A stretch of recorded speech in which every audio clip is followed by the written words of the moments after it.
Well,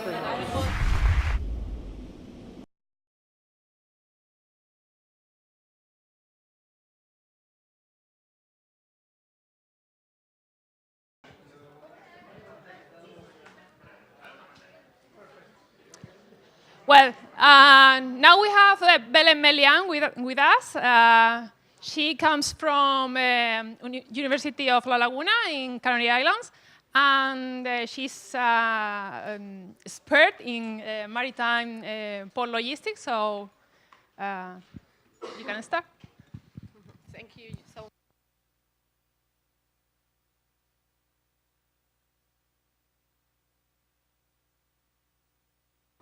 Thank you so much for inviting me to be part of this fantastic workshop.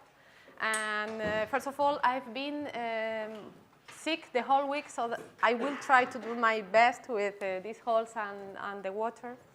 As Jessica just said a minute ago, we have been working on port logistics for about 10 years, for the last decades.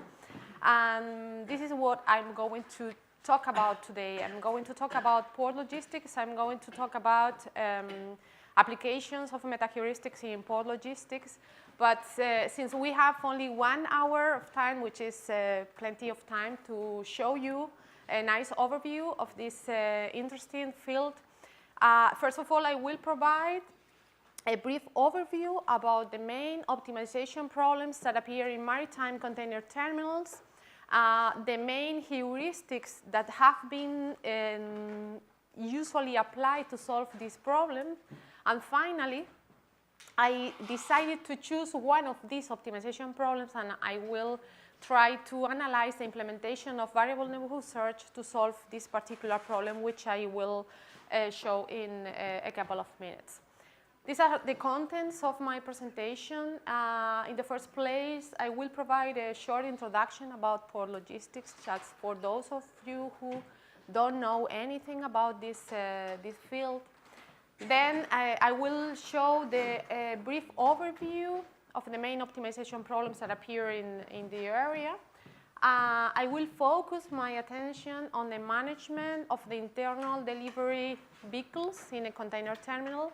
And finally, I will show some future research directions on which we are working at this moment.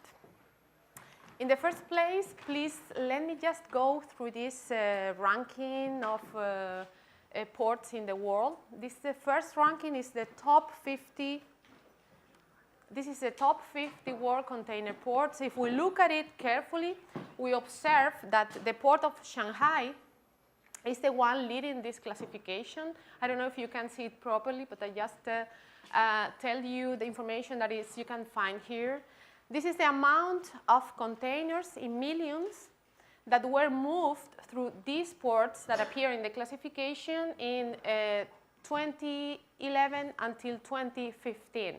So if we look at this column here that corresponds to 2015 movement of containers, we observe that the port of Shanghai moved about 36 million containers during that year, which is a huge amount of containers to be moved through a port. There is an acronym here, that is TEU, that refers to 20-feet containers. That is the standard measure in maritime container terminals, just to be able to pile up containers one on top of another. So the first port is the port of Shanghai, which is the goal of this kind of rankings. The goal is to try to understand the importance of doing research in a country like Spain in this area. Why is it important to do research in this area? When we do research in something, as Elena said before, and Christian and Angel, we can just think in publishing papers, which is also necessary in order to promote and to improve your career and develop your career.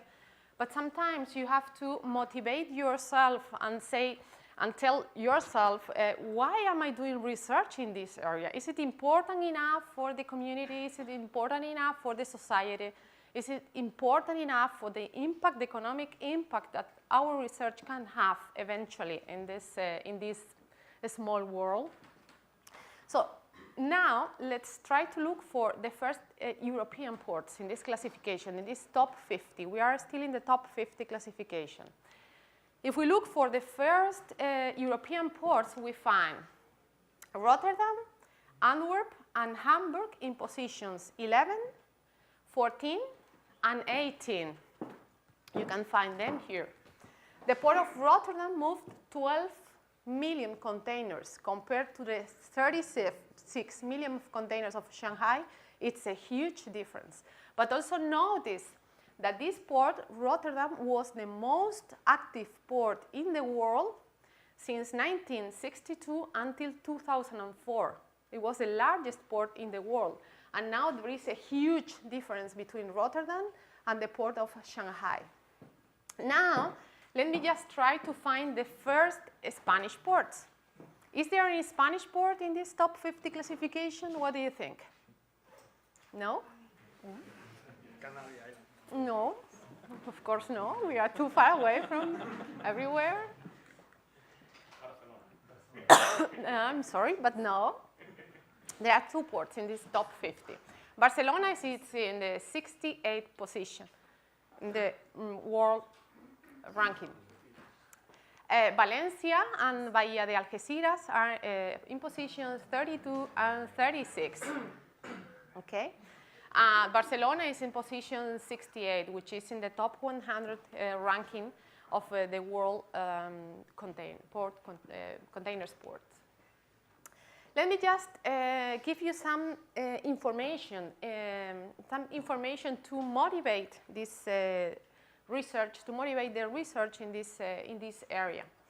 Spain is the 11th world power in container movement. We are talking about the size of the port regarding the amount of containers that are moved every year in those ports. There are 4 Spanish ports in the top 120. That is another important ranking in the world that is used for many measures, and it's used to decide the ship routes in the whole world. These 4 Spanish ports are Valencia, as we said before, Bahía de Algeciras, Barcelona, position 68, and Las Palmas, around position 100 and 110. So the Canary Islands is also there. The port of Las Palmas is an international port, and it connects Europe, Africa, and Latin America generally, on the roads that go through there.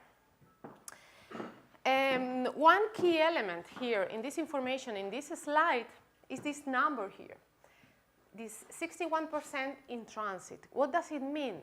It means that the 61% of the containers that are moved through these 4 Spanish ports are in transit. This means that Spain is a hub. It's a hub in the international shipping routes. So the Spanish ports need to provide reliable services in order to keep trapped these companies, and in order to attract the companies to come to our ports and do all the operations that they need to perform in the Spanish ports. Okay, another number here. Another number is that the 82% of all the containers moved in Spain are moved through these 4 ports. They just get almost all the movement of containers in Spain. And it corresponds to the 2% of the containers moved by the 120 ports shown in this ranking. So one important element here is that Spain is a hub. Yes? What are the figures for other countries? So usually it's useful that 60% of the In the country. Oh, I don't know the numbers for other countries. You mean the number of the amount of containers in transit? I don't know. But notice that Spain is in the middle of Europe, Africa, and America. So it gets a lot of transit volume of, we can find it out, but I don't know that number right now. Okay. If we continue going here, let's analyze the position of the Spanish ports in the world. what's the position of the Spanish port in the world? In this top 120 classification, there are only 3 countries that have been able to place more than 4 ports. Spain has 4 ports in this classification. There are only 3 other countries, which are China, the United States, with each port 15 ports each other, and Japan with 6. So Spain occupies position number 4 regarding the number of ports that has been able to place in this 120 classification. That's on one side. But on the other side, if we consider the volume of containers that are moved through those ports, we find that Spain is in the 11th position, of regarding the amount of containers moved through those ports. And now, just interesting information here. Remember that both China and the United States have 15 ports in the classification. The amount of containers moved through the Chinese port is the 34% of the total amount of containers moved around the world, and the United States is 7.5%. Even though they both have 15 ports in the classification, the volume of containers that are moved is completely different. There is a huge difference between those 2 countries. Now, let's just take a look at this slide here. This is the evolution of the container ships. If we look at the figure, I don't know if you can see it properly, this is the year 1968, and this is 2018. 15 years, after 15 years,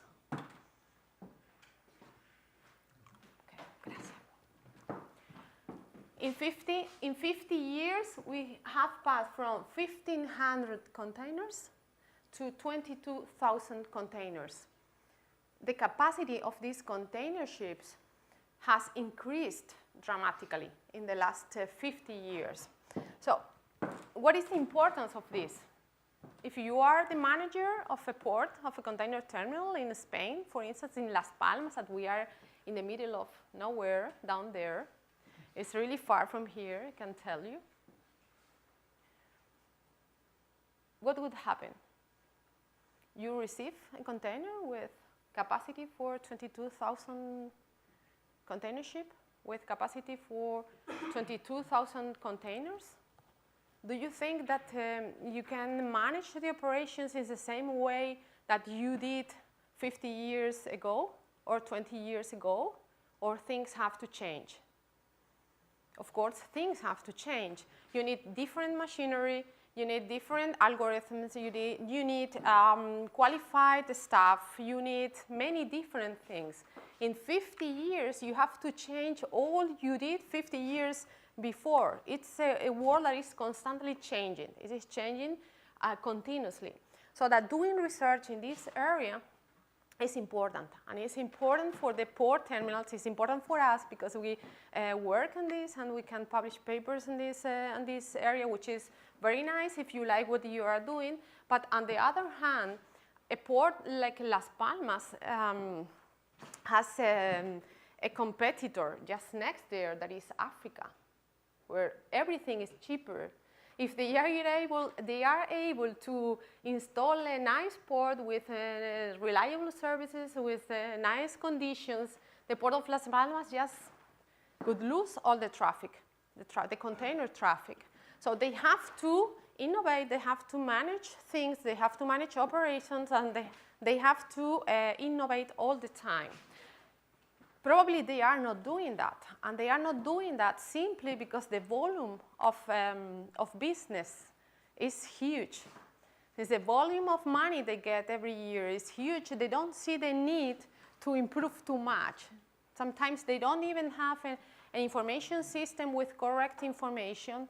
They just lose containers all the time, and there is a guy who is just moving around, walking around with a little car, trying to find a container that is missing. And there are many things that can be done, but the day after day, doesn't let them keep the calm and sit and think what we should do in order to improve all these operations management. Okay, so now we reach to this competitiveness word, which is what is happening right now. There are many papers in the literature about with the data that used data from this Gioia Tauro in Italy, a little port that was in Italy, and it's not so active anymore because it just stopped being competitive at some time. So competitiveness is that nowadays a large volume of rates and the unceasing competition among maritime container terminals give rise to increasingly vessel operators' demand for reliable services. The first thing that we should do is to harmonize the technical equipment and staff. They should have at least an information system with correct information, with complete information. There is a very nice paper by Leonard Halick and Stefan Voss, which they try to make a review of the information systems which are being used in the different container terminals, and they try to bridge the gap between the industry solutions and the academic world. That is a very large bridge between both worlds. There is a large number of heterogeneous processes that take place in these container terminals, and many optimization problems. And not only many different families and categories of optimization problems, but also dozens of variants of each of these families of problems, as we will show in a couple of minutes. Usually, when we look at the literature and we try to find an optimization problem and you start working on this area, a container terminal is mainly divided into three main functional areas, which are the seaside, the yard, and the land side.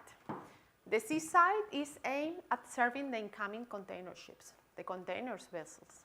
And we have to perform all the loading and unloading operations of containers.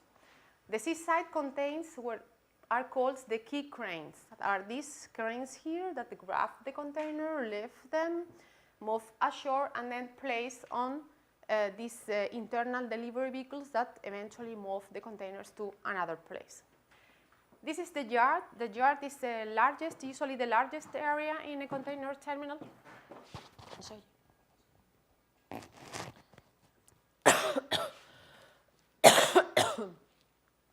The yard is the largest area in. The yard is the largest area in a container terminal, and it contains the containers, which is a temporal storage. The containers just wait there until they're later retrieved either through a ship or through a truck or train to the land side.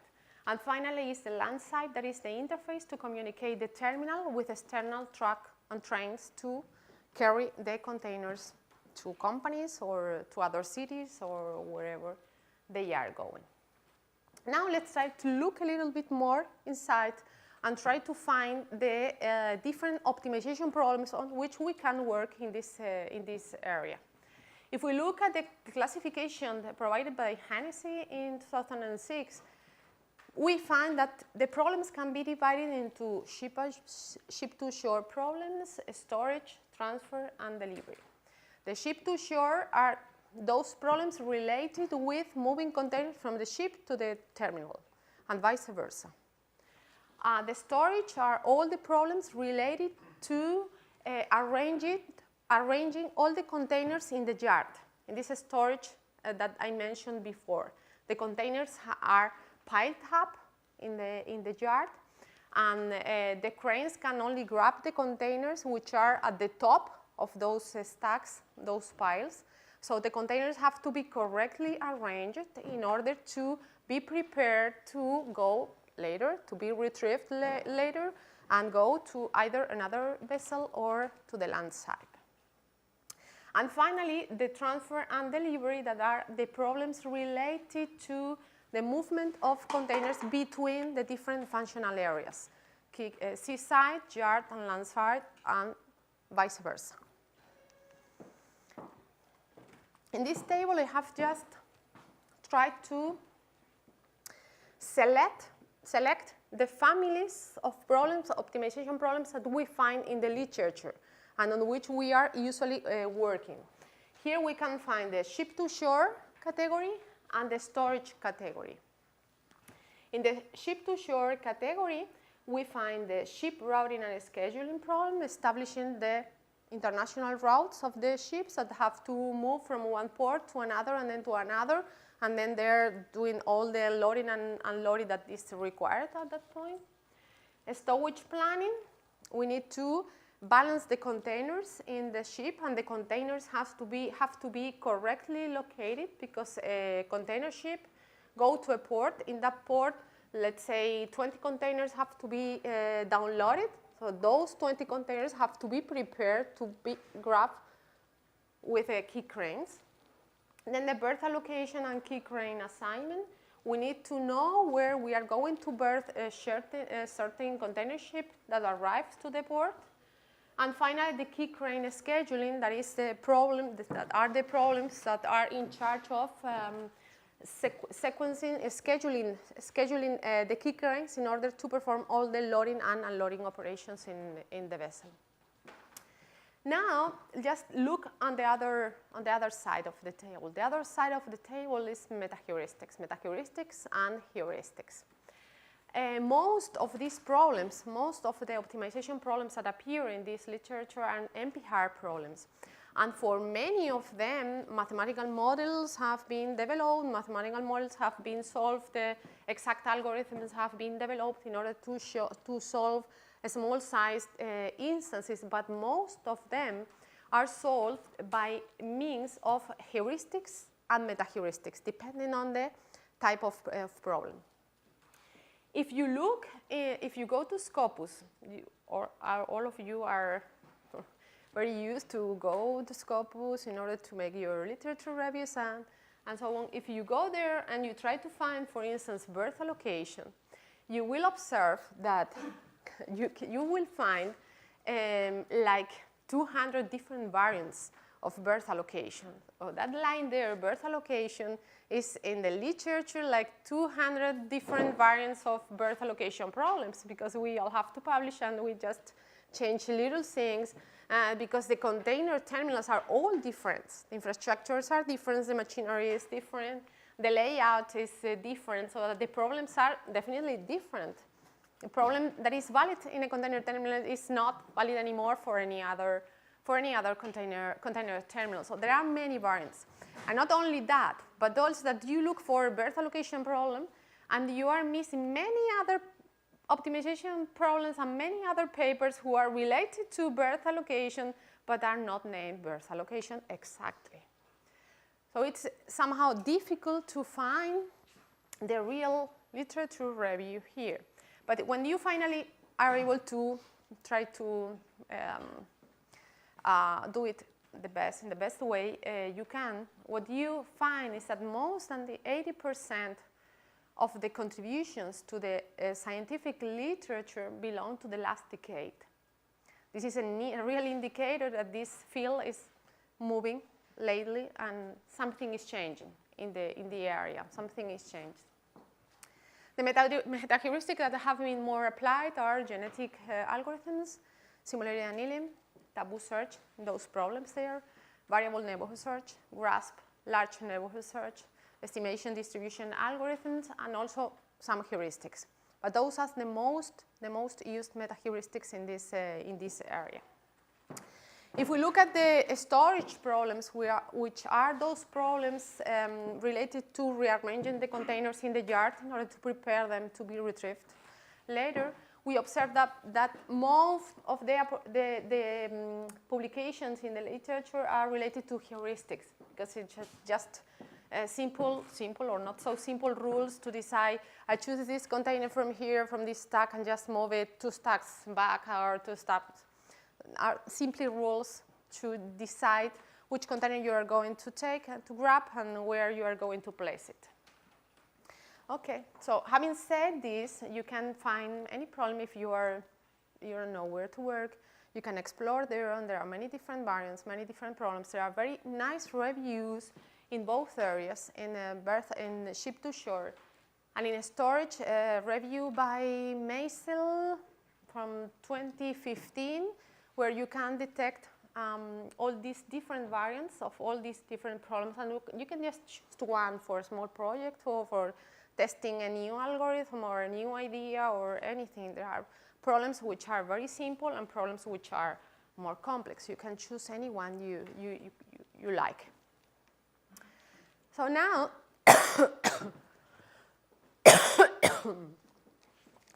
excuse me.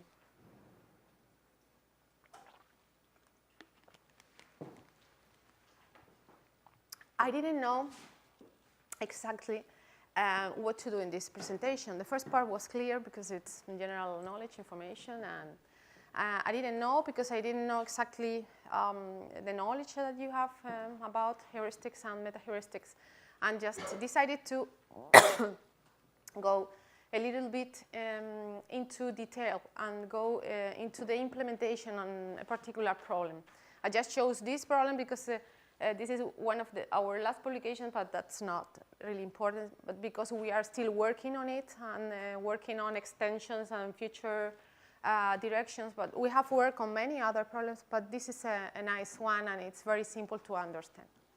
This problem is the internal delivery vehicle synchronization problem, and what we have to do in this problem is to manage the internal delivery vehicles, those vehicles that move the containers from seaside to the yard, yard, seaside, yard, landside, landside, and yard, that are usually automated guided vehicles. They are usually automated and they go through predefined paths that you don't have to define. You just have to say that they go from this point to this other and they go through those predefined paths.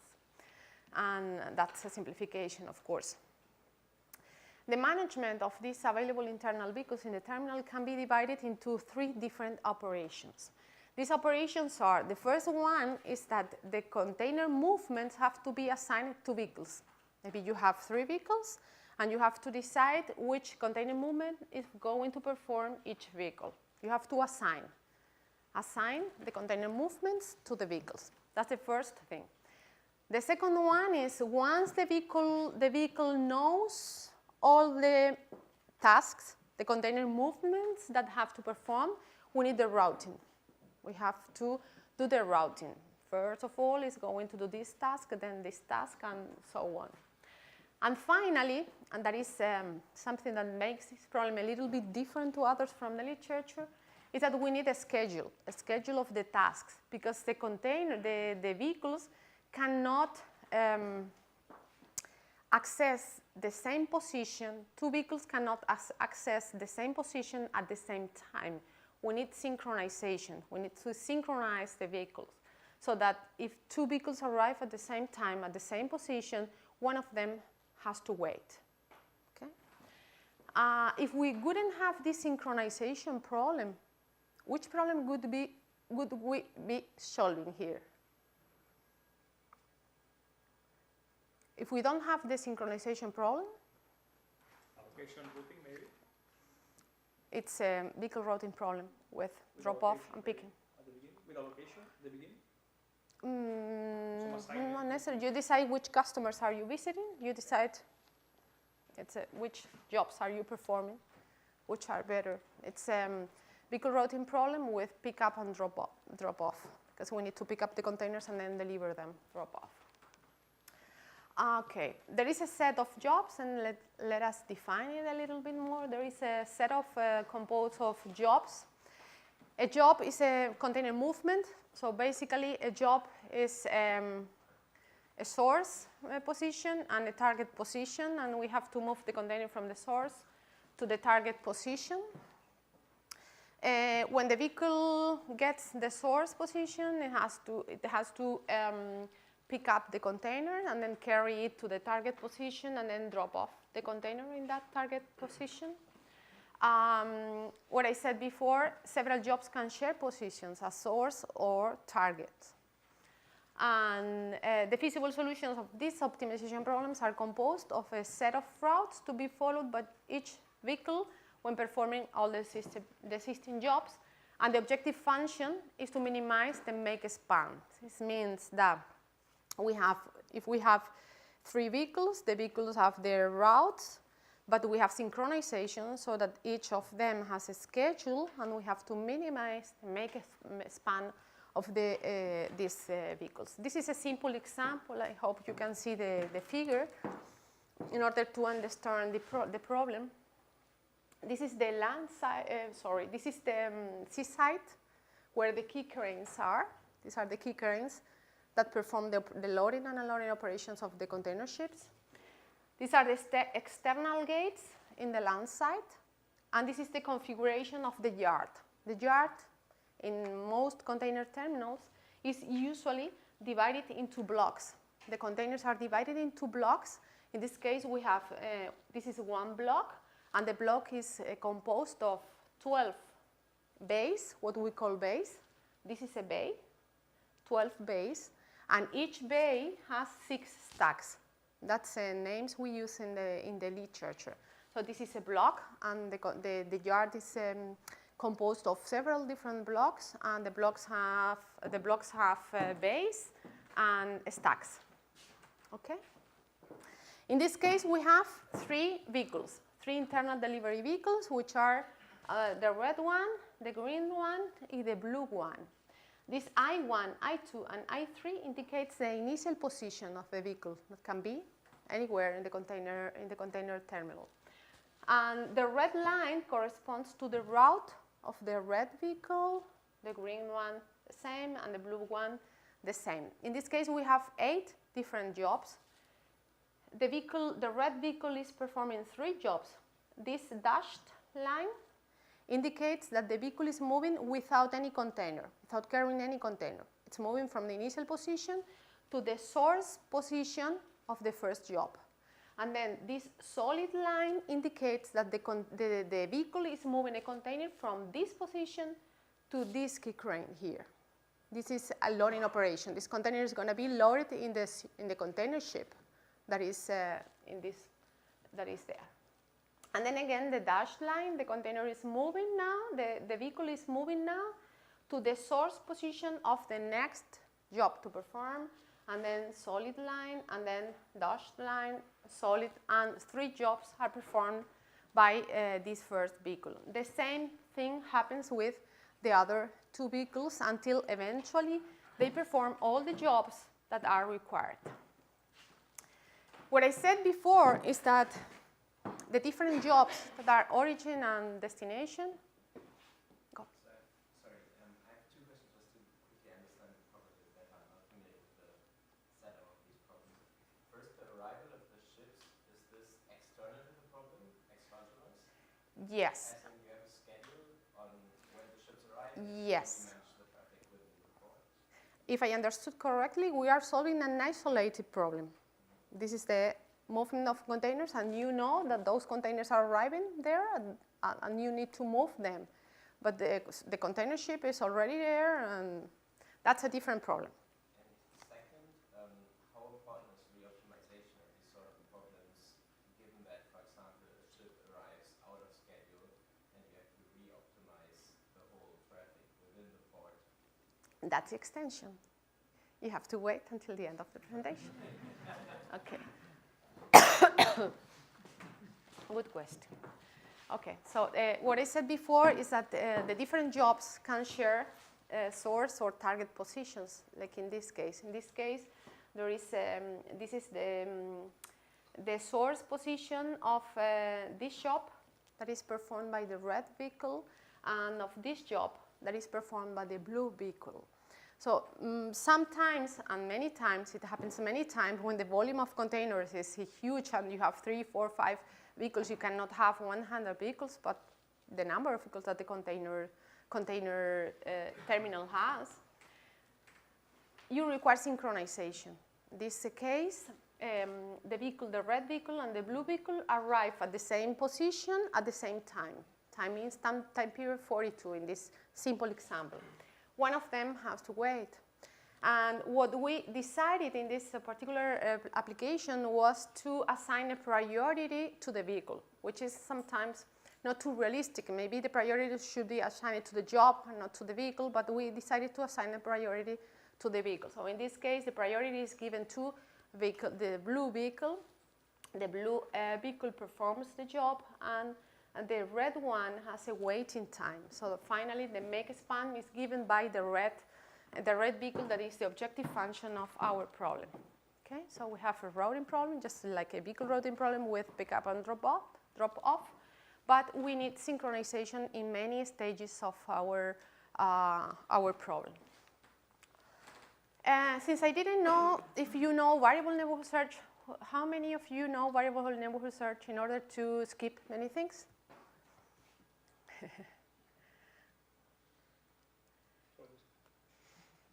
No one else? Okay.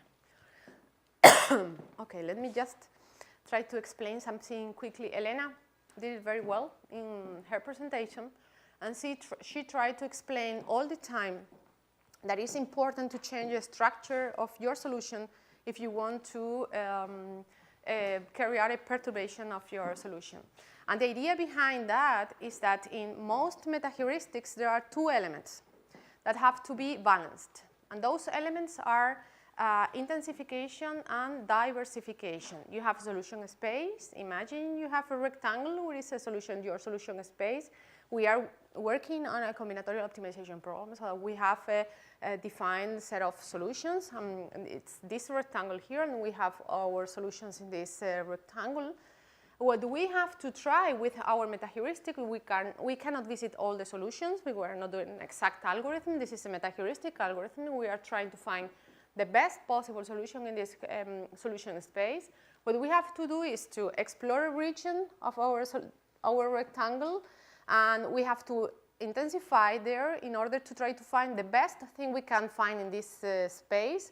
And once we have explored enough in that space, we have to move to another region of our rectangle that we have not visited before in order to intensify our search there. And then once we have obtained it, whatever, we just move to another place of our rectangle. This is what we call the balance, to keep the correct balance between intensification and diversification. This is one of the most important things in the design of any metaheuristic that you can design for any combinatorial optimization problems. So what Elena said is that when you perform a perturbation to your solution, what you really want is to escape from the place where you are trapped at this moment and to change the structure and to move to perform what Fred Glover calls an influence move. That is moving far enough from the place where you are and moving to a place that you have not visited before. That's important and the tricky and the difficult thing when you define the metaheuristics. If you repeat the places that you have visited before, you are just wasting your time, wasting the time, the computational time of your algorithm, okay? So keep the idea in mind. This is very simple. Implementing a metaheuristic for a problem, for solving a combinatorial optimization problem, is the simplest thing that you can do as far as you keep a correct balance between intensification and diversification, okay? Most metaheuristics, when you start studying a new metaheuristic that you have not known before, the first thing you do is, okay, let me find the intensification element and let me find the diversification element, or elements. You can have one or more than one. So that's what I'm going to try to explain in this variable neighborhood search. That is, Elena said that all of us have favorite metaheuristic. This is not my favorite, but this is probably the one I have used the most because it's very simple to implement and it usually provides very good results. And it's very simple. The idea is simple. I agree. The idea is simple, and the idea is, imagine that you have this function that you want to optimize. This is not a combinatorial optimization problem, but it's a matter of understanding the idea behind this variable neighborhood search.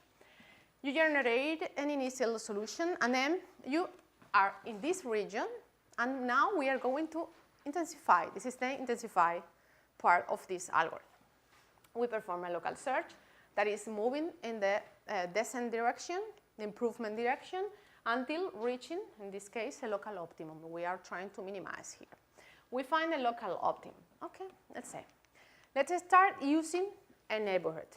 We define a neighborhood, and I don't know if we all know, but when we have a solution, we have a combinatorial optimization problem, the first thing we have to do is to decide what a solution is going to be. And once we decide what a solution is going to be, we obtain our rectangle, we obtain our solution space, and once we have our solution space, we can define neighborhoods around those solutions. And we can define one, we can define two, or as many as you are able to define, okay, that are useful for your search. When we find a solution, this solution can be a local optimum for this neighborhood structure, but maybe not for another. That is defined in a different way. And that's the idea, one of the main ideas behind variable neighborhood search. So this was the intensification part. We generate the first neighborhood structure, that is this purple here. And now we are going to provide the perturbation phase of the iterated local search, okay? Which is the perturbation step here, which is the diversification step here, okay? We are going to move at random from this solution. We have this solution. We are going to move at random, what is called perturbation or shaking in the variable neighborhood search. And we move at random inside this neighborhood structure. We move here, and again, we have performed the perturbation. It's not a very good one because we are very close to the solution that we are working with right now. And then we run a local search, and we are back in the same local optimum. We have not gained anything. So what can we do now? Okay, we have not moved too far from the current solution, from the solution that we were using. We have to move a little bit farther in order to escape that local optimum. We don't know how wide is this valley here. We don't know how far, initially we don't know how far we have to move from this solution. So now let's just define a different neighborhood structure.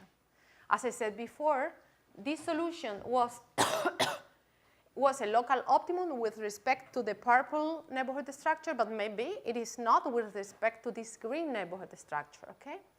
Again, we have defined another neighborhood structure. In this case, we are doing just like larger, larger, and larger in order to get the idea. And we move at random, perturbation. This is the diversification phase now. We perform a perturbation, a shaking, and we get here, we get this solution. Now we run a local search, we run the improvement phase, and we find this local optimum here. It's different to the other one, but it's not better. Since it is not better, we have to move still farther from here. We generate another neighborhood structure, a larger one. We generate the larger one, and now we are trying to move a little bit farther from here, okay?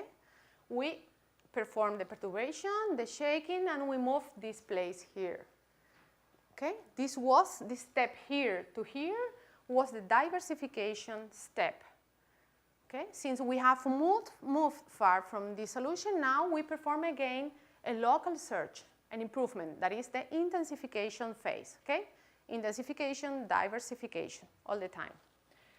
And now we come back here and we find a new local optimum that is better than the one that we have. Okay?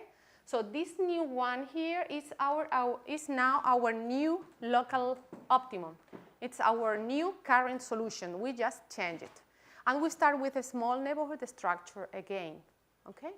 And we repeat the process. We repeat the process, diversification, intensification, diversification, intensification, until finally we find our global optimum, okay? This is the main idea of variable neighborhood search. It's the idea of using different neighborhood structures in order to escape from local optimum with the idea of moving farther, farther, in order to escape these valleys, okay? The valleys that can be very wide. You need to move farther and farther.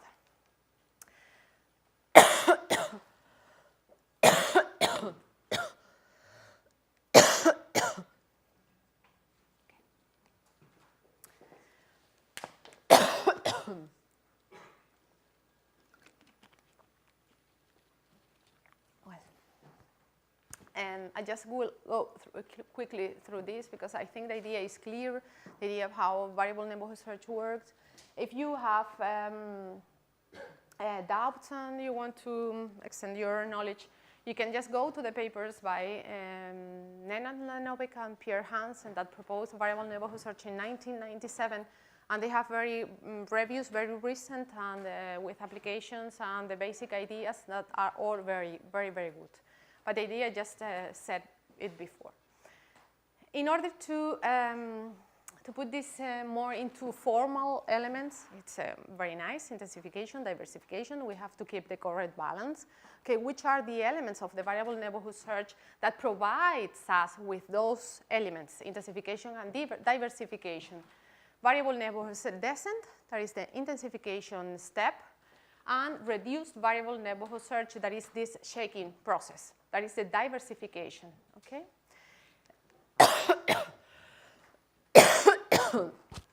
Variable neighborhood descent is basically the local searches that we saw before in a different way because we use different neighborhood structures here. And the reduced variable neighborhood descent is this shaking and moving at random to different solutions, okay? And now just let me go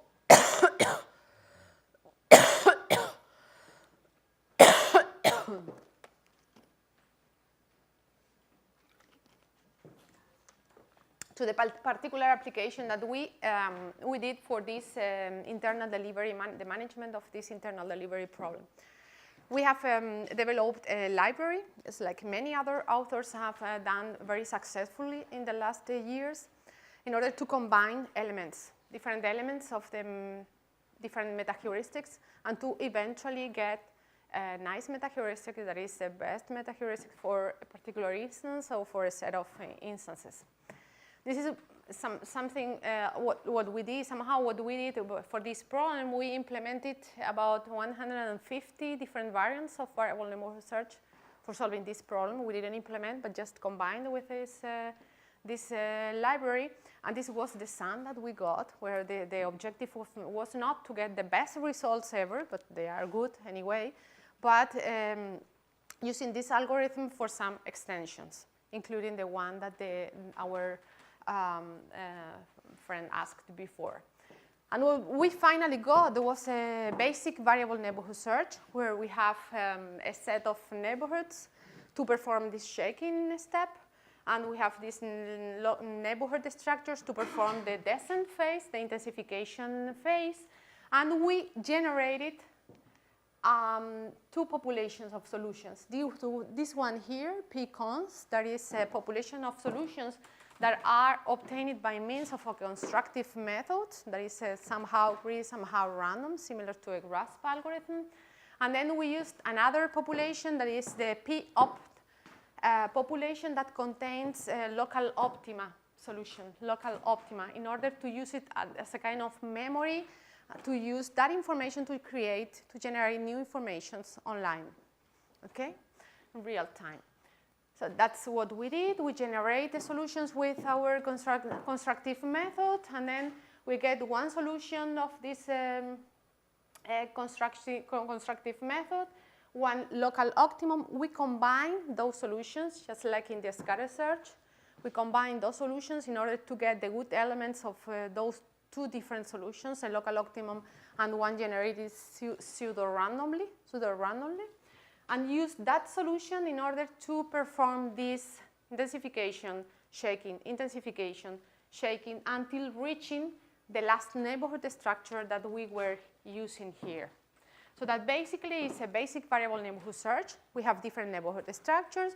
We just perform local searches and shakings and perturbations in order to eventually get the best solution we can find. But in addition, we use two populations of solutions and combine those solutions in order to get new initial solutions with high quality. Okay. I will not go too much into detail with this, but in the constructive method, what we have is that for each vehicle, we know the time it requires so far with the jobs that it has assigned so far. And taking that information, what we do in order to generate the constructive method is we get the jobs sorted at random, a random list of all the jobs, and then we select that vehicle with a shortened make span so far. And we assign the job to that vehicle in order to balance the jobs between all the vehicles. It's a simple constructive method, but it provides that very initial solutions, very good initial solutions for combining them later with a local optima that we have in the other population. And finally, we combine the solutions. And this is the combination process, just like in a scatter search. We get the common elements. This is one solution. The second solution, we have three different vehicles. We get, in the combined solutions, the common elements. And this is the optimum solution. And this is was the one constructed with the constructive method. The common elements are 3 in the first vehicle, 4, 2 in the second, 7, 6 in the third vehicle. And then the others, which are not common, are introduced at random in the different vehicles. This is the combination. Common elements and random, okay?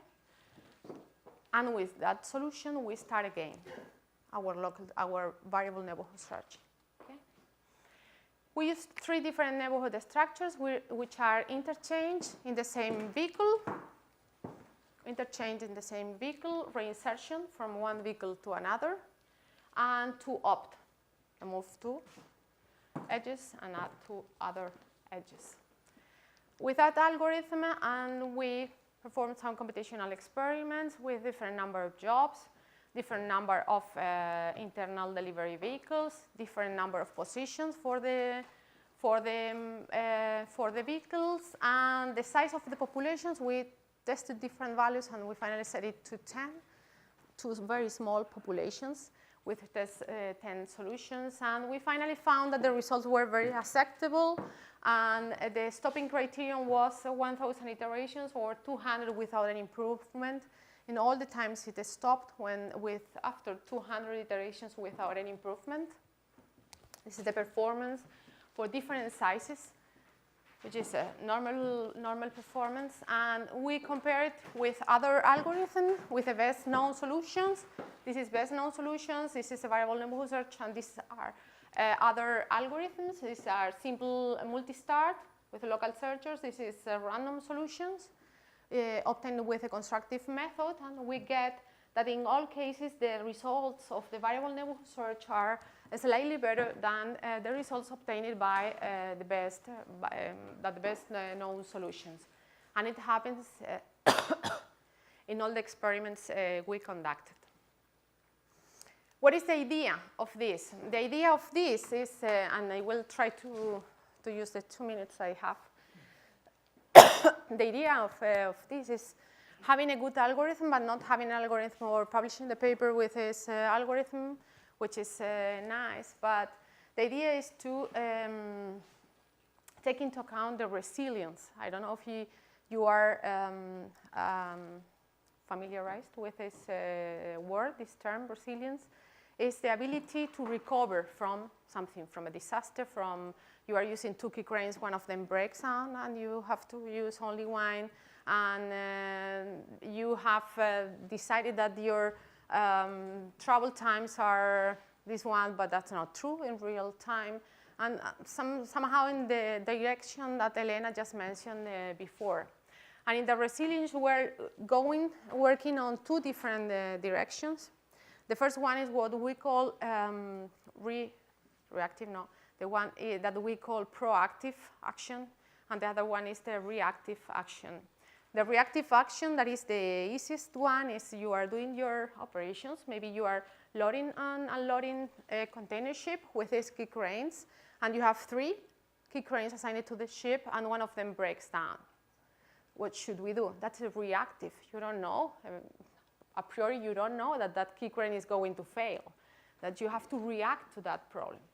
And the other one is the proactive, and for that we are making use of simulation, and we have studied many of the papers of Angel Juan, and we are trying to decide what a good solution and robust solution is in this environment, in this field.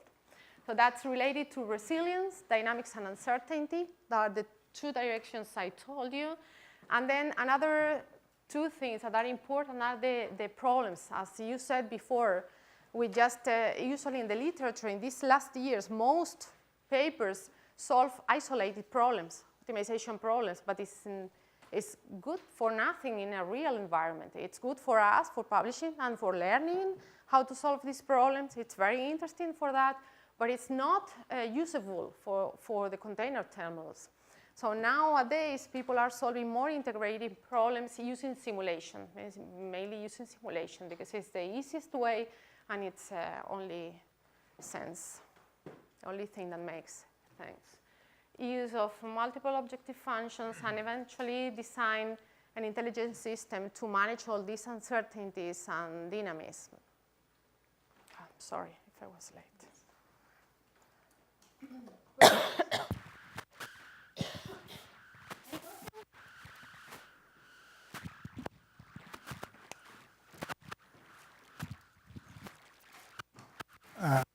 Find the neighborhood, the growing rate of the neighborhood, because it would influence the convergence of the algorithm.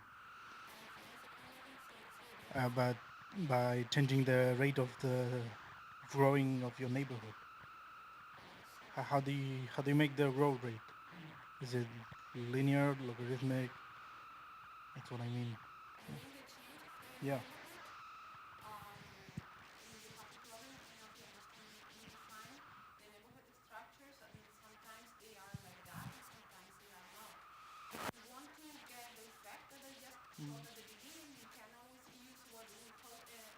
The authors called nested neighborhoods.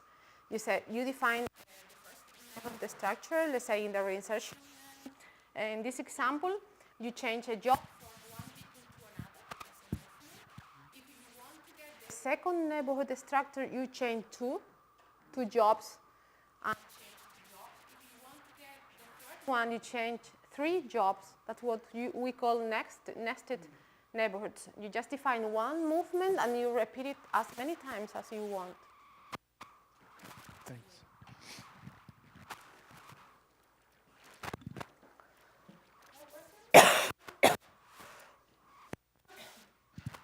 Everything was clear. Thank you so much for all of you.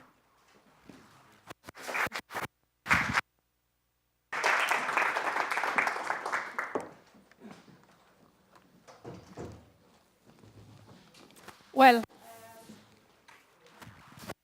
¿quitaste el micro? Apague.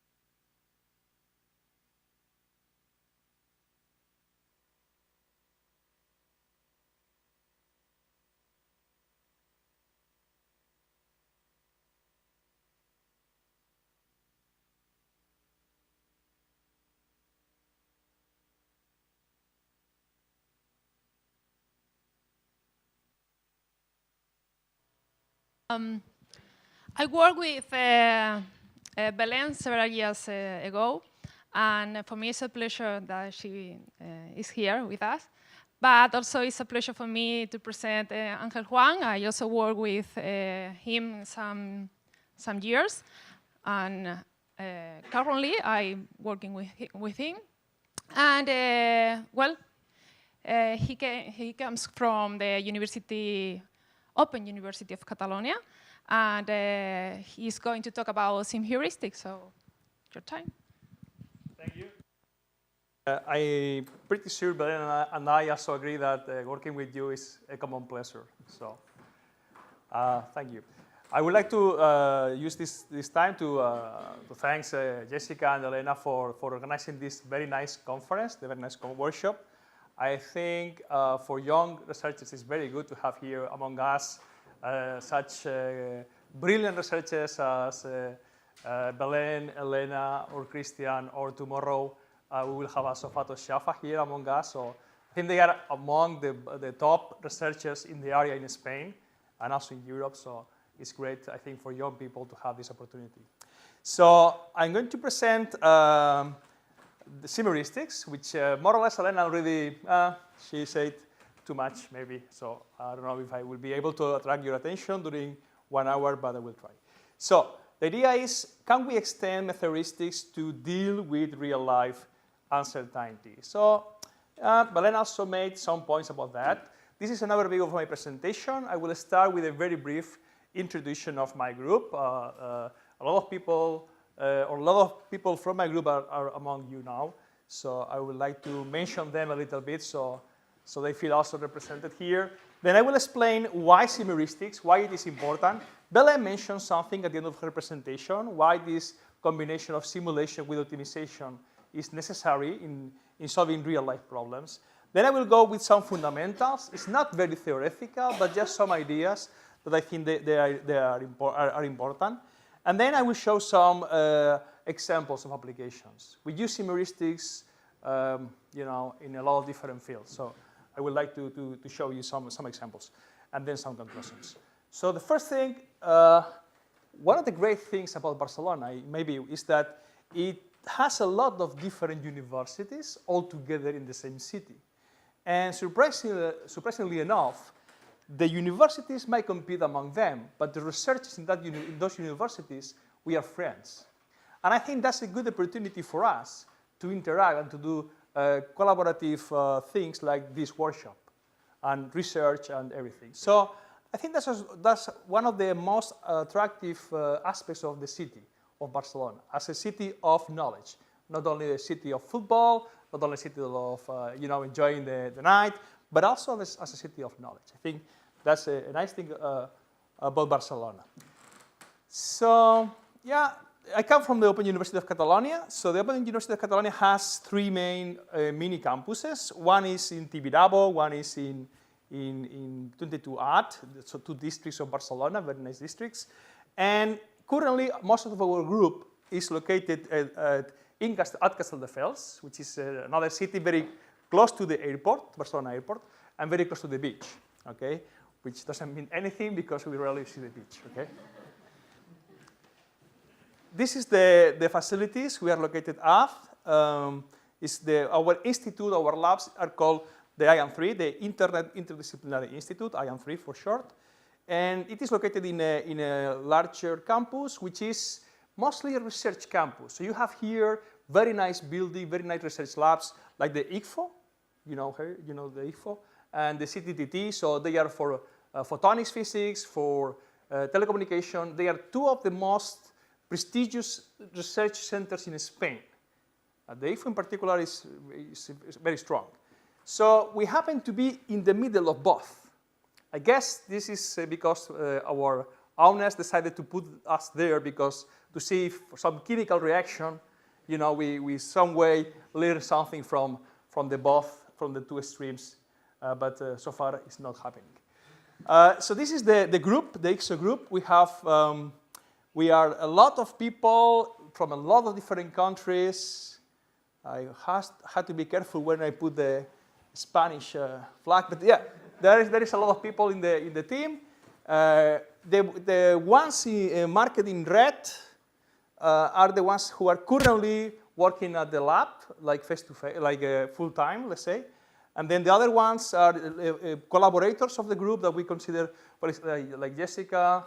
We also have invited professors like Carlo here, Adela Pagés, who was also a postdoc in our team, and some PhD students. Some of them are face-to-face PhD students from Brazil, like Leandro here, and others are doing the PhD remotely from Brazil or from other countries. Okay, so this is more or less the team. This is the team, right? So the ones in red are the ones at the office or at the labs in Castelldefels. The others are more fortunate and they are here in Barcelona. But how do I see them? So when I arrive to my lab, how do I see these people? right? Do I see them like this? Maybe. But I think I see them more like this, okay? So you are too young yet, or quite young yet, but this is the dream team that play in the Olympic Games. And they are said to be the best basketball team in the history. So to me, these people are a little bit like the dream team. They are the dream team working, or with, I had the opportunity to work with. Okay, so they are really good, and they are working hard to do their research. This is what we do.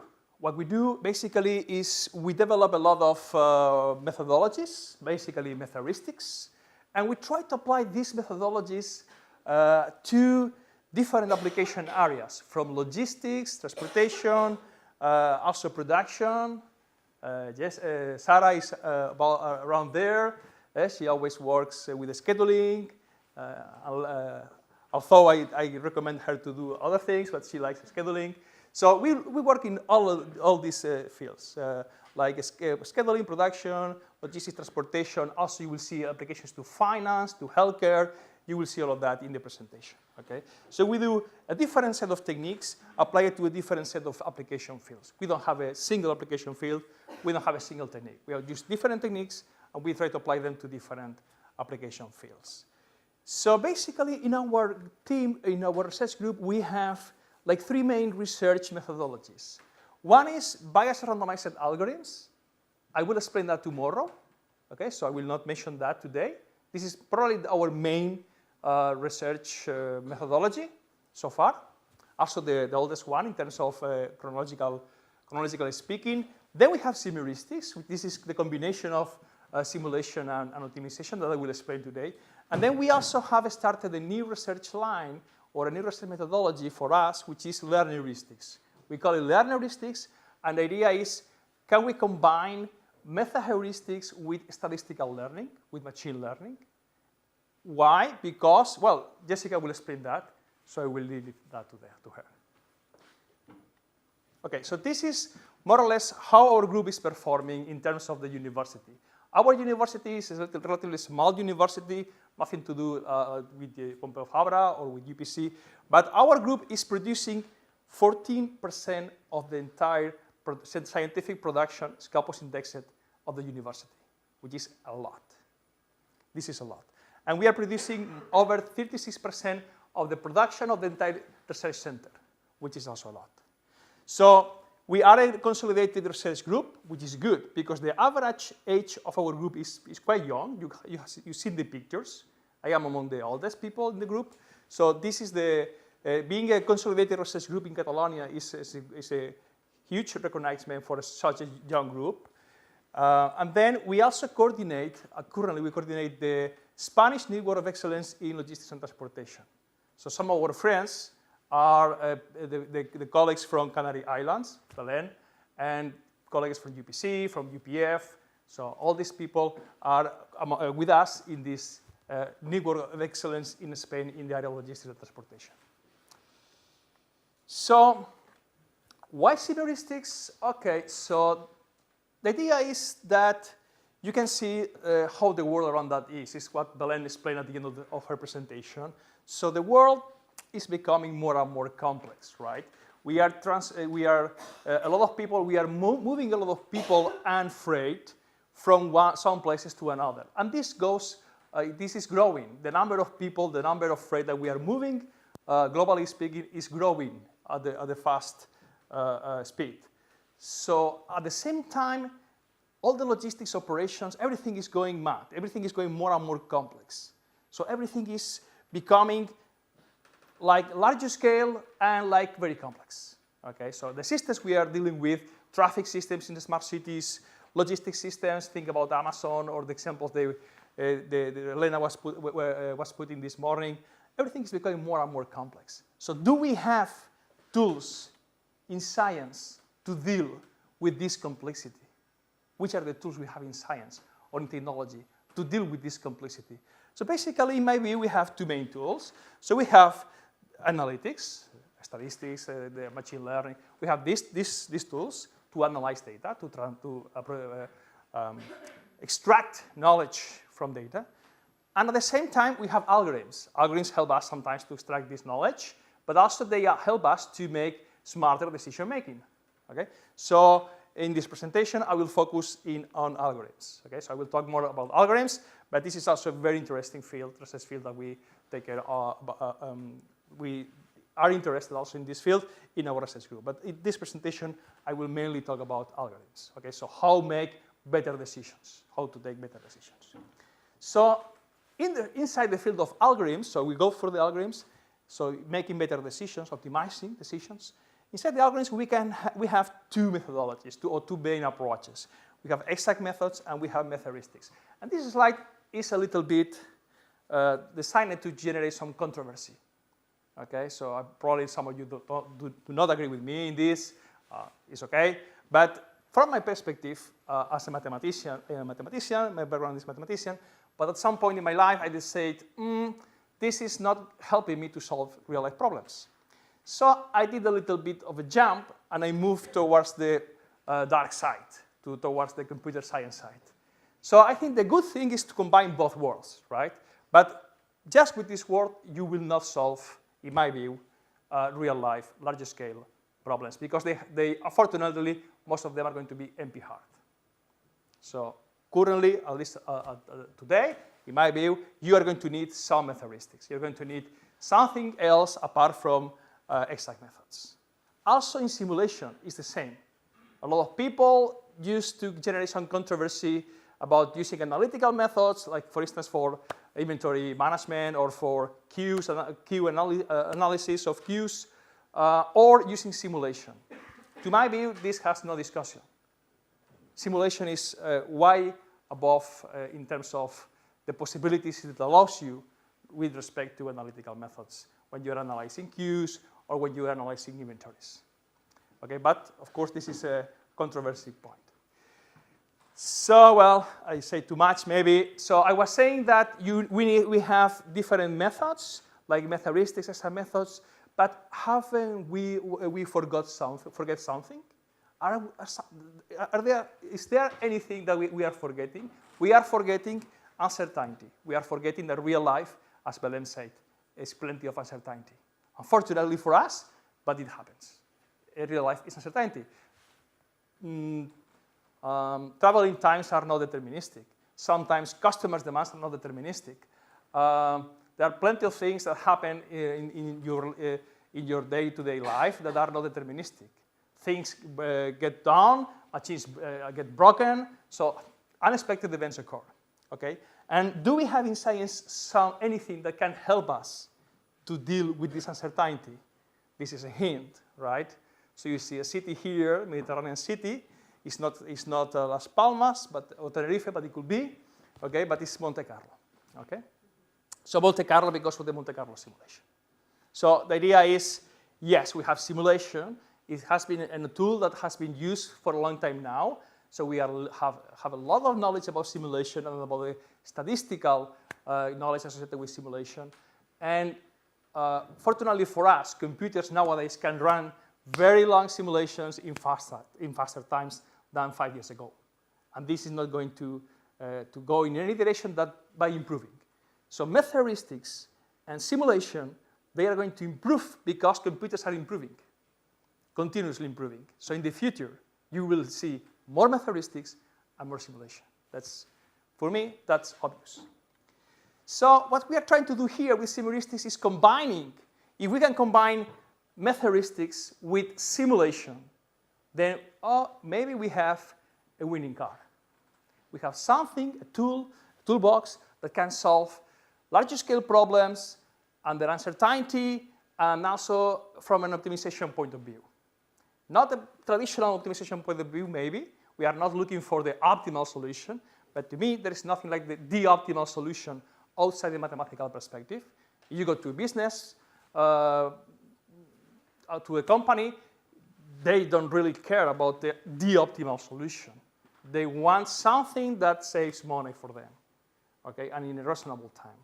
And sometimes the problems are so much complex that it's very difficult, even if possible, even to formulate them mathematically because of the number of constraints, the difficulty of these constraints, the uncertainty you have there. So it's so much complex that really what they want is to to have really good solutions. So in this sense, we think heuristics can contribute a lot. Okay? So some ideas about why or what heuristics, how do they perform.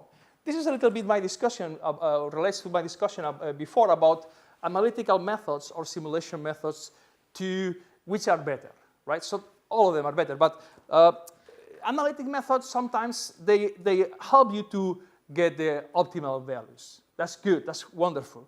Unfortunately, that only happens for small scale or from some simplified versions of the real system. If your real system has a lot of uncertainty, just by using analytical methods, it's not going to be enough. Okay? On the other hand, simulation is not perfect either.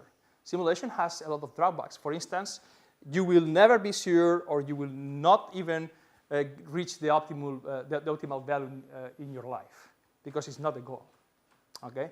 But here you have to ask yourself, what do you prefer? You were the decision maker. What would you prefer? The optimal value to a simplified model of the real system, or a good solution to the real model, or to a realistic model that mimics the system, the real system. So at least with simulation, you can have an estimate, using statistics, you can have an estimate of how wrong you are, how far you are from the real values. You can have confidence intervals, you can have an estimate of how wrong you are in your estimations. Okay? So I know this is a never-ending discussion, but this is at least my perspective of things, okay, after some years working with these areas. So from my perspective, what we are trying with heuristics is to try to benefit from the best of each world. So for instance, exact methods, they are really good in getting the optimal value, if you can find it. They are really good at that, okay? On the other hand, maybe they are not so good or so flexible in modeling. You cannot really mimic the real system. You have to make some assumptions most of the times, some simplifications. They might not be no good dealing with uncertainty. This is a problem because maybe you can deal with some uncertainty, but then you have to assume that the distribution is normal or exponential. Well, you cannot impose real life to be normal or exponential. It is like it is. So it's the other way around. You take observations and you model observations. And sometimes these observations do not follow a normal pattern or an exponential pattern. They follow a Weibull pattern or a normal pattern, any other pattern. So you have to adapt yourself to that patterns. So in terms of computing time, so what I'm doing here is more or less comparing exact methods, Metaheuristics, simulation, and heuristics, which in different dimensions, which are the goods and the bads, from my perspective. Okay, this is everything that I'm explaining now is very, you can argue, we can maybe dedicate some minutes later to discuss about this. I'm pretty sure Christian will be happy to discuss about this. But at least this is my perspective, okay? So the good thing about heuristics is that they try to combine the good thing about Metaheuristics and the good thing about simulation. And I think that's nice. So what kind of problems are we aiming at solving? Or are we trying to solve? What type of problems are we trying to solve? We're trying to solve basically optimization problems. But optimization problems where you have some stochastic components, either in the objective function. These stochastic components can be in the objective function, like stochastic inputs or stochastic costs or whatever. Or they can be also in the constraints part.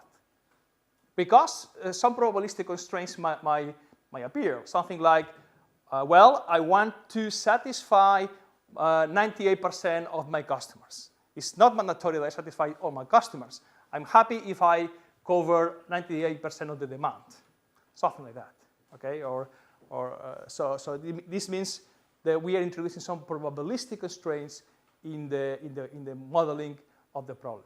This is really difficult to deal with just by using exact methods, at least as far as I know. Okay, so by using heuristics, this is doable. So how heuristics work? So I'm going to explain only the basics. You have a lot of information in the papers that you can, for instance, this is one paper where we try to explain more about the fundamentals of heuristics, how this combination of simulation and optimization works. So the basic version of a heuristic basically is you have a stochastic problem. You have a problem in the stochastic world. The good thing is that we have a lot of good heuristics that can deal with these problems if they were without the stochasticity, without uncertainty. So what if we take the stochastic problem and we transform it into a deterministic problem? Then we have a lot of tools there, very good heuristics and exact methods too, to solve this problem. So we generate solutions for the deterministic version of the problem, let's say getting rid of the stochastic component, which always introduce a lot of complexity. And then as we generate solutions for this deterministic problem, we evaluate these solutions in the stochastic world by using simulation. Basically, this is the basic idea. Okay? So we play with simulation and heuristics, like if they were dancing, generating solutions, evaluating these solutions. There is much more than that, and I will explain some additional details later.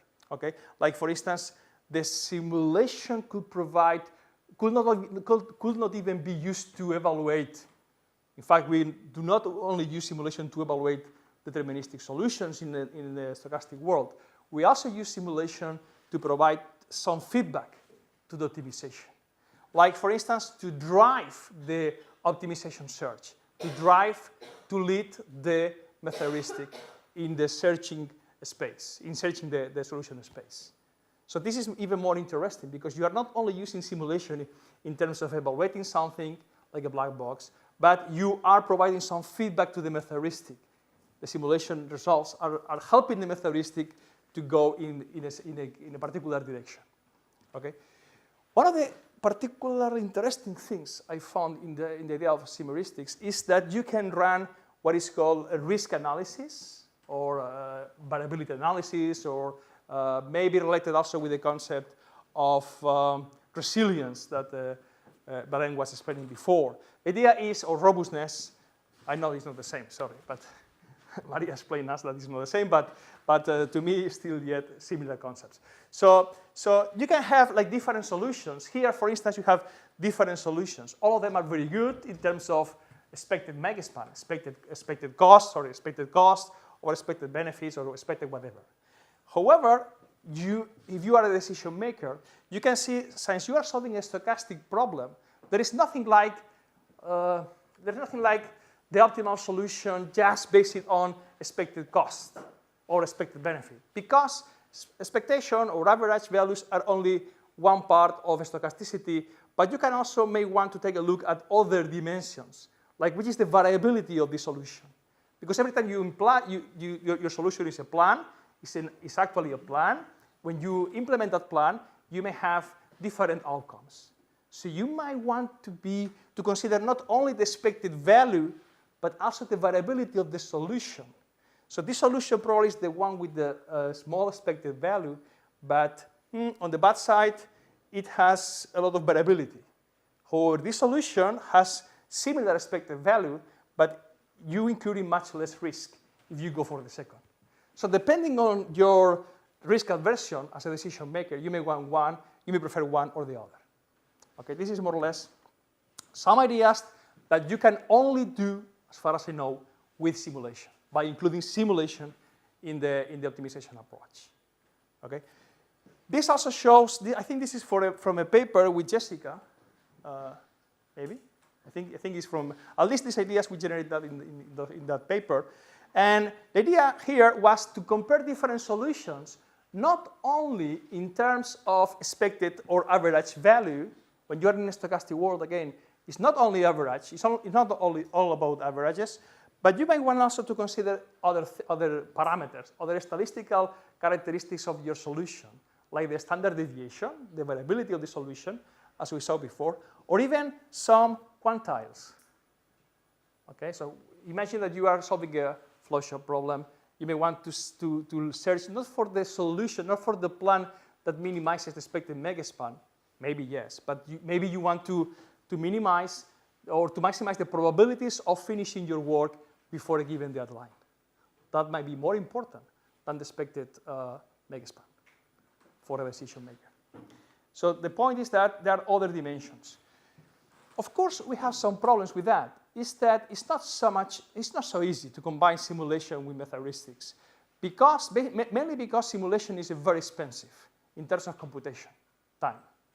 It is faster than it was before. Computers now run very fast. Still, it consumes much more time than a Metahuristic. A Metahuristic is a relatively fast process.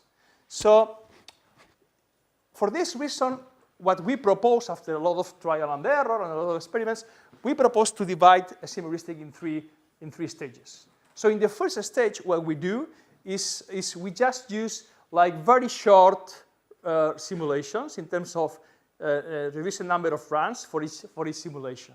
So we use short run simulations. We do not use long simulations.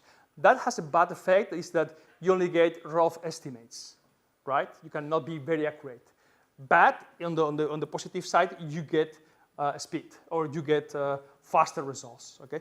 So usually we use short simulations in the first stage.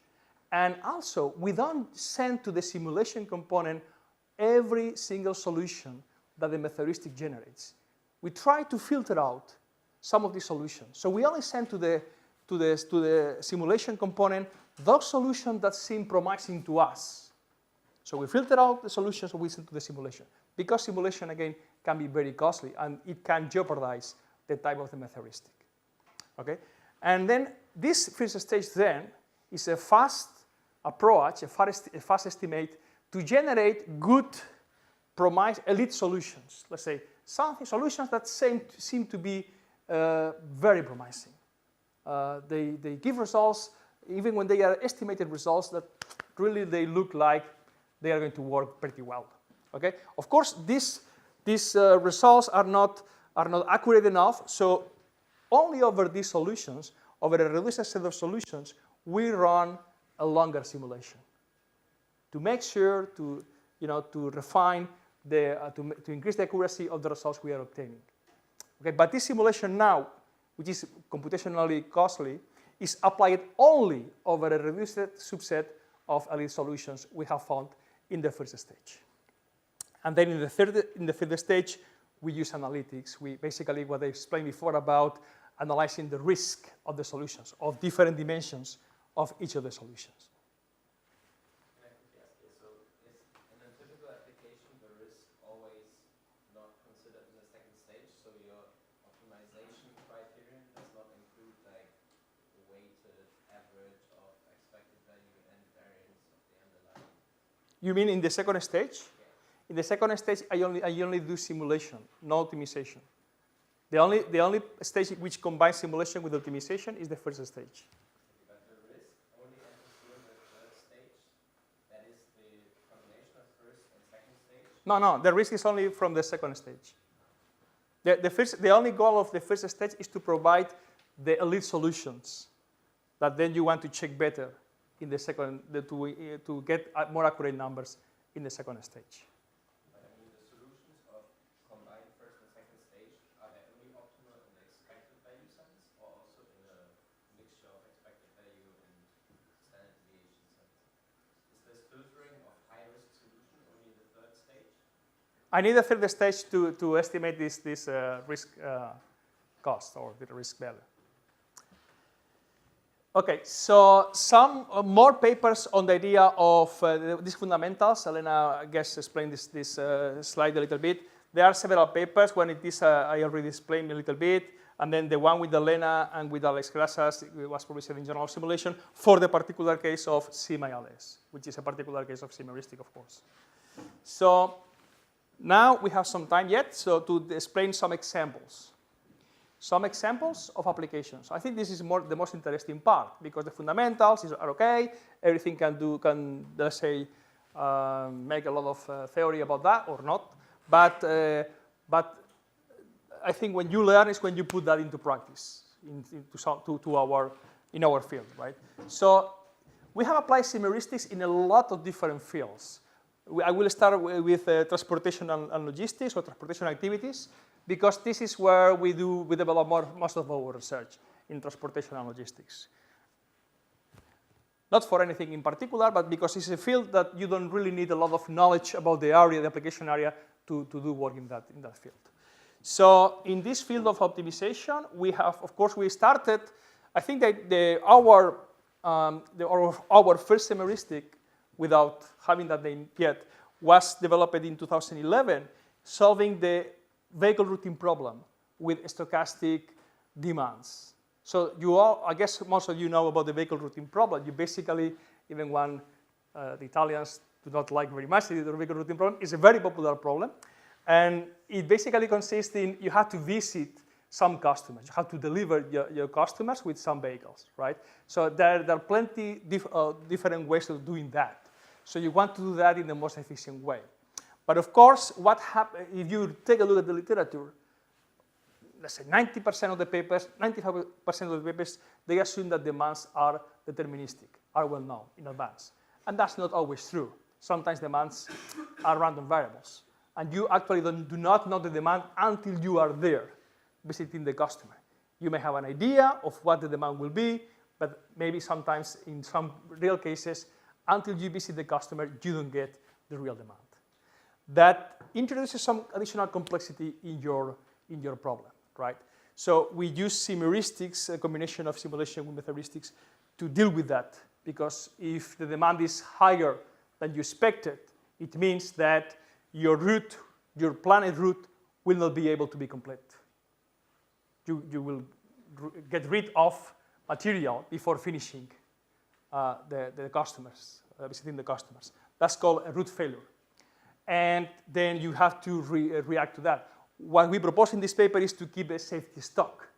So why, during the designing stage, you keep some safety stock just in case of emergency. So in case your customers' demands are going to be higher than you expect. Okay, and then that works, but of course, it's not trivial. You need to decide which is the optimal level of safety stock. Because if you use too much safety stock, then you will need much more routes, which will mean that your fixed cost will increase too much. If you use too few safety stock, that will mean that you will have a lot of route failures because you will get out of capacity during the actual route, and that implies some recovery costs. Maybe you have to return to the depot, reload, or send another truck. So it has some variable costs. So you have to find which is the right balance between variable cost and fixed cost in this case. So this is probably the first work we developed combining simulation with optimization. Then we go to another field we are very interested in, like Javi knows, Javi Panadero here, which is parallelization. Because parallelization, really, we still thinking in sequential terms. And computers are not sequential anymore. They can't work in parallel. And you don't have a computer. You have a network of computers you can use. So people from operation research, industrial engineering, mathematicians, we should think more and more on parallelization concepts, like people in computer science already do. Okay, so I think this is also one of the future of our research, to go parallel. You should go parallel, okay? So our algorithms should be implemented always thinking in parallelization, parallelizing the algorithms. So we did some experiments here. I think were quite nice because it allowed us to show the same problem, vehicle routing problem with stochastic demands, but we did some experiments that we happened to find, even for some medium-high instances, and this is something we found in all the instances we test, you can always see that by using enough number of parallel agents, you were able to reach let's say not the optimal value, but the near optimal zone, okay, almost in real time. Okay, almost in real time. This is very interesting because it's like, okay, if you use enough number of agents running in parallel, you will be, one of these agents is likely to reach a near optimal position in real time. To me, that's interesting. I guess for decision makers, that's also interesting. So you don't have to wait 1 minute, 2 minutes, real time, 1 second, 2 seconds. Okay, so this is something we observe in all the instances we run. Similar problems to the vehicle routing problem you can find, for instance, in arc routing problems. Arc routing problems are similar to vehicle routing problems, but they introduce some novelties, like, for instance, the network is not complete, so you are not working with a complete network anymore. But on the other hand, the customer's demands is not on the is not on the nodes, it's not on the vertex, but on the edges or on the arcs. So the demand is on the arcs, not on the nodes. This means, for examples of routine problems, you can find examples like in snow removing or snow removal, or like when you pick up students on a long street. So these are typical problems that have been modeled as arc routine problems. These problems are very similar to vehicle routine problems. In fact, you can transform a routine problem into a vehicle routine problem, but a larger size. But they have some specific similarities that make them a little bit different. So we also published this paper recently about a semi-heuristic algorithm for solving the routine problem with the stochastic demands. Another area of application related to the previous one is urban waste collection in smart cities. Because a lot of cities now, they want to be smart. They want to say, okay, we are a smart city. We are Sabadell. We want to be the smart city in Catalonia, the smartest city in Catalonia. Then people from Terrassa say, oh, but we are smarter, so we also want to be smart city. So one of the things the politicians consider is smart is to optimize waste recollection. Why? Basically because they have spent a lot of money installing sensors in the containers, and they want to get something out of this money they have invested. So they think that, well, if you have sensors inside the containers, you can measure the volume of waste in the containers in real time, more or less. You can forecast the evolution during the day, so you can plan your routes in a smart way and save routes, or just pick up those containers that are really necessary to be picked up, right? And also, of course, you may want to introduce additional complexity to the problem, because otherwise it's too easy. So the politicians say, oh yeah, but the problem is that in these streets at 5 p.m. you cannot send a truck because this is school time. There is a school there, so the parents are going to go with the car. So we don't want parents, claiming that the waste truck is there. So we did a study in this case, it's a real life study with the city of Sabadell, with the company in charge of picking up the waste. And it was published here last year. We have a second study also, has not been published yet, but I think the problem is interesting. There is a lot of people working in this problem nowadays. It's the waste collection problem, so how to make waste collection smarter, okay? This is another problem that combines waste collection also with horizontal cooperation. So the idea was, okay, instead of different cities, in particular, this was inspired in an area of Germany near Dortmund, when you have a lot of relatively medium cities all together, it's an area with a lot of high condensation of medium-sized cities like Sabadell, Terrassa. Imagine that you have a lot of cities there in the same area. So the idea was, can we share fleets? So among different cities, can we share fleets to do in a more efficient way the waste collection of these cities? Because maybe if we share fleets and then some days my fleets visit your containers and other day the other way around, then the global efficiency is improved. By how much? Can you do some analysis of that? So this is more or less what we did in this work. Also a very interesting problem. We happen to like a lot integrated problems. I think that's also one of the future way to go, like analyzing integrated problems, like the ones Belén was explaining before. So this is an integrated routing, vehicle routing, and inventory management problem. So in this problem, you want to consider inventory routing and at the same time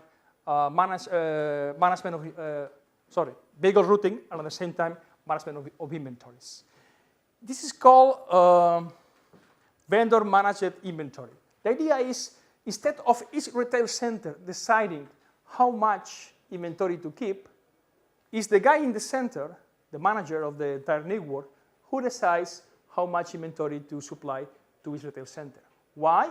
Because if it's each retail center who decides how much inventory to receive, then this guy in the retail center will only, his only goal will be to minimize inventory costs. But nobody's going to take care of the routing costs because it's something common. But it's not my problem. Okay? So instead of that, if the guy here is the one deciding, his point of view is going to be, I want to minimize total costs. Not only inventory costs, but also routing costs. So it's an integrated problem. I want to minimize the total cost for the supply chain or for the company. Okay? So in this case, it's called the inventory routing problem. It combines an inventory problem and the routing problem. And then we also use sim heuristics to solve different versions of this problem. One of them is here, a paper here, also with our colleagues in Canary Islands, with Pepe Moreno. I think this paper, in fact, is not yet accepted, right? It's in second field review, but it's not sure that it will be accepted. Okay, so another application area is facility location problems. Facility location problems, they are about where to allocate your facilities. So this is a very interesting area, not only for logistics, but also for telecommunication. And with Daniele is here. So we did also an application of this problem for the P-hub. It's a variant that you find in telecommunication. Mainly the difference is that in logistics, you can spend all the time you want because it's a strategic decision, where to allocate your facilities for future distribution. So it's a strategic decision. In the case of telecommunication systems, you have to be like, like Flash, this guy from the comics, because you really need to take decisions in real time. You have to reallocate your antennas in real time. So you cannot use a method-heuristic. You need to go with a heuristic. So in this paper, in the first paper with Jessica, I think it's a very nice paper. She spent like 1 year. The first year she was with me, she was working basically in this paper, and she was crazy because we were not getting no results, okay, or no interesting results. But we learned a lot about sim heuristics. So in this paper, we solve the FLP first with a heuristic, then with a method heuristic, and then we extend to a sim heuristic to solve the stochastic version. I think it's a nice paper. Another application we have used this is for healthcare. In particular, in the city of Vienna, you have a lot of people being attended or being visited at home. So the idea was we want to optimize the delivery process or the visiting process of staff to basically when they visit these patients at home, right? Home healthcare. So far, they were doing this like each nurse or each doctor with his or her own vehicle. This was very inefficient because then you increase unnecessarily the pollution in the city. You know how Central Europeans have more sensibility than us in pollution and all these things. And also it's inefficient because the nurses or the doctors spend a lot of time looking for a parking slot instead of doing an active job, right? So their idea was, okay, we should probably use shared vans, like less vehicles, bigger vehicles like a van, and then use these shared vans like similarly to like a taxi service, okay? So picking up and leaving the nurses there. Probably this is the most difficult problem I ever been working with so far, because it has a lot of problems with the synchronization. I think you mentioned that before. Synchronization issues here. You have to synchronize the picking up and the delivery of the nurses. When they finish, a van should be there more or less quite quickly because otherwise she's spending a lot of time there. Or this is a really complex problem because it's like two vehicle routing problems opposite that you need to synchronize. So it's a really complex problem. Eventually we proposed a solution which I think was original because it was inspired in using discrete event simulation to optimize the problem. Also, we have used, Sarah knows that very well, these heuristics in flow shops, job shops, I don't know what, distributed flow shop, distributed whatever. So this is Sarah's area, so I will skip it quite fast. But more work also with Carles in this area. We are trying to develop some interesting ideas about some originality. Okay, so like, okay, what if you have parallel flow shops, you have a deadline to finish, and you have to decide when to start. Okay, science, if everything is deterministic, that's piece of cake. But if it's stochastic, maybe you need to add some buffer times here. So you don't want to invest your resources sooner than necessary, but at the same time, you want to finish on the deadline with a given probability. Okay, so this is not so easy, not so trivial. Okay, and also we have used heuristics for finance. Very interesting. This is also, I think, an interesting application area. We have our first good paper published recently in Journal of Heuristics, or accepted, not published yet, with Javier Panadero.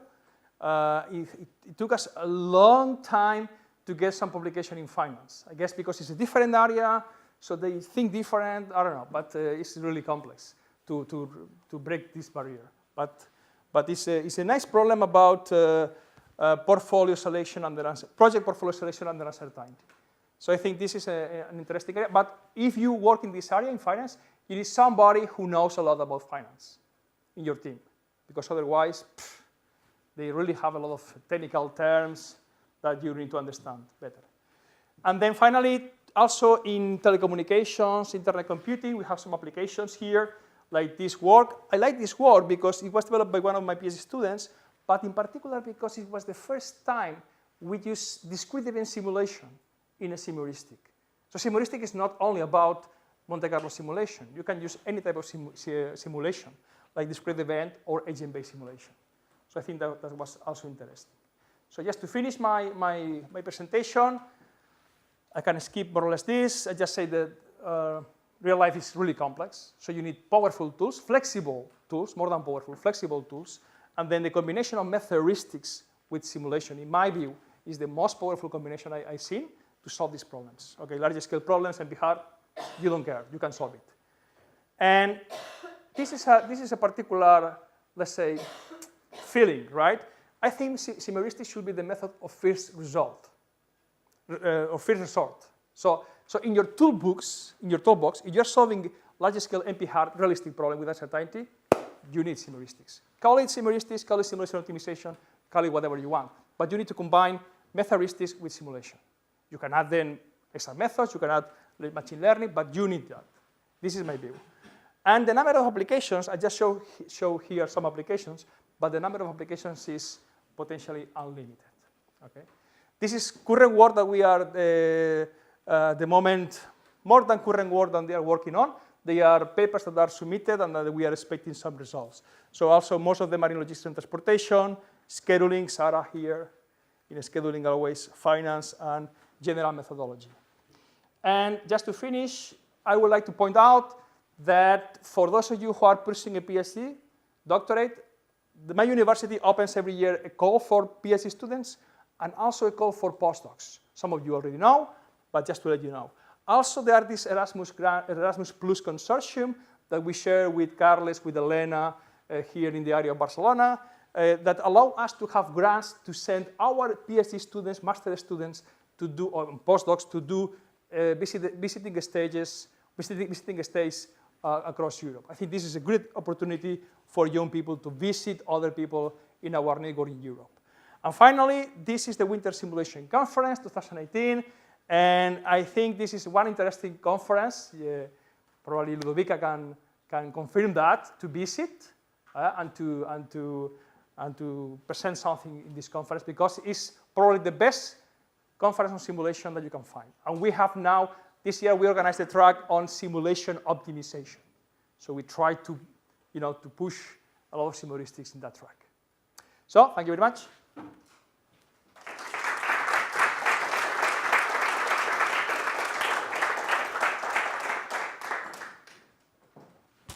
I don't know if there's any question.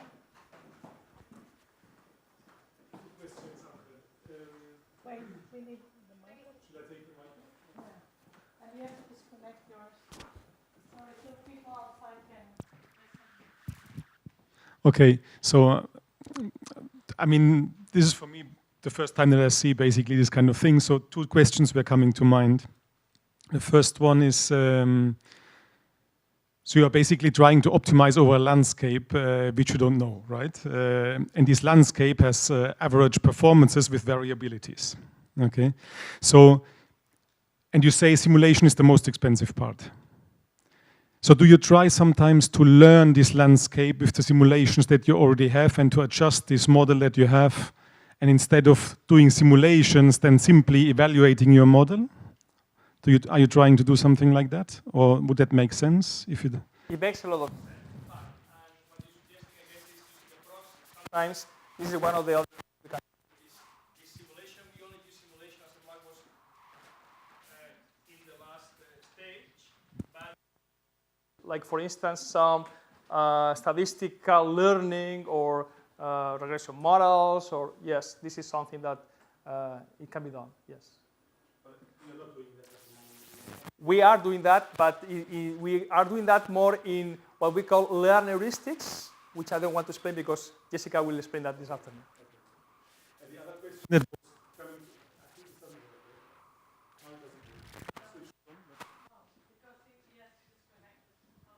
like that. Okay, now.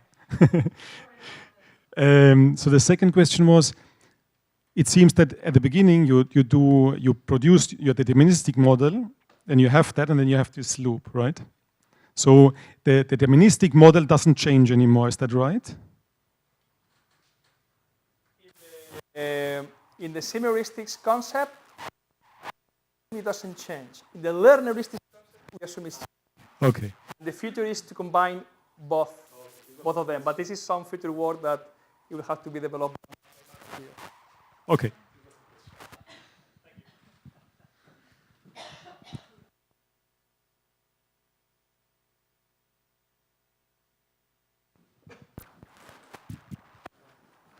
Hi.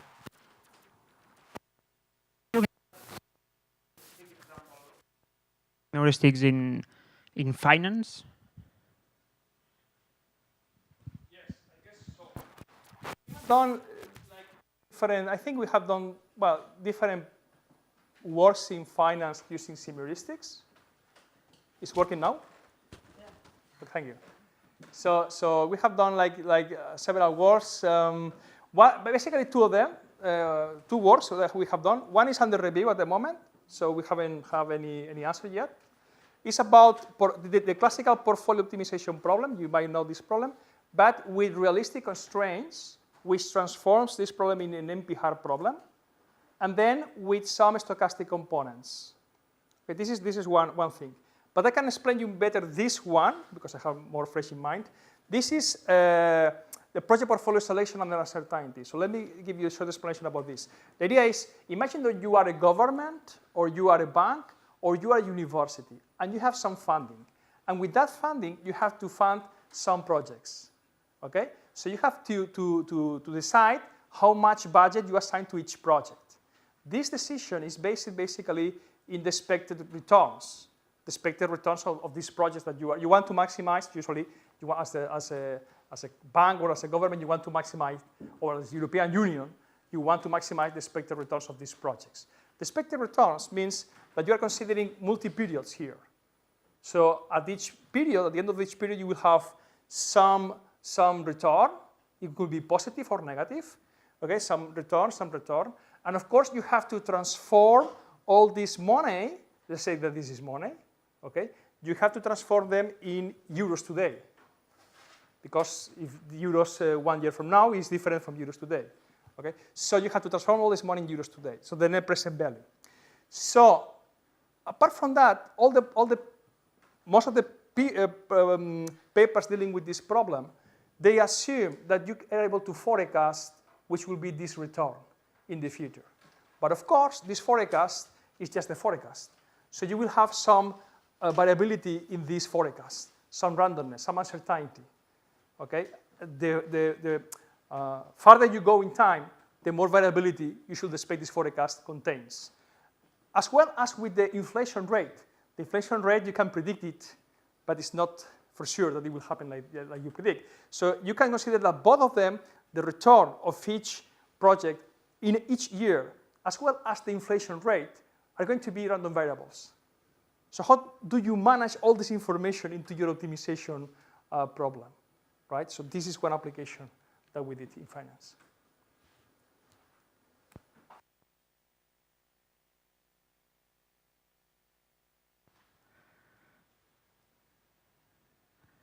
Okay, so thank you so much, Angel, for coming.